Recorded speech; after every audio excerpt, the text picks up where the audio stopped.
I want to do some physics demonstrations that involve some of the things you might see in the Angry Birds game.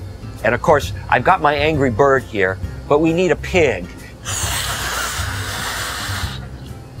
Well, I'm not very good at art.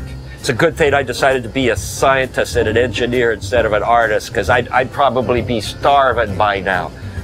Okay, here is pig. And of course, pig is the arch enemy of Angry Bird. And Angry Bird had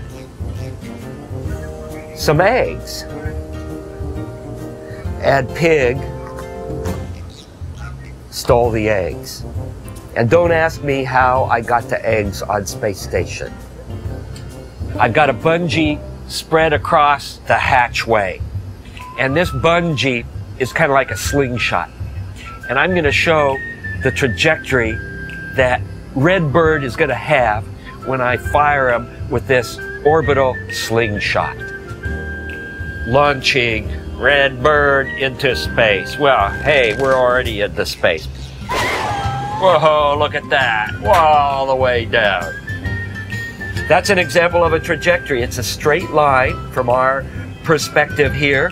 Gravity will attract an object if it's moving in a straight line, and it will no longer move in a straight line. It gets bent and it goes in a curved trajectory. And guess what? Astronauts have to worry about these things, because if you're in a rocket and say you're trying to get from one orbit and rendezvous a space station, you end up going in curved trajectories, and you need to know how to fire your rocket engines so that you can go from where you are to where you want to be.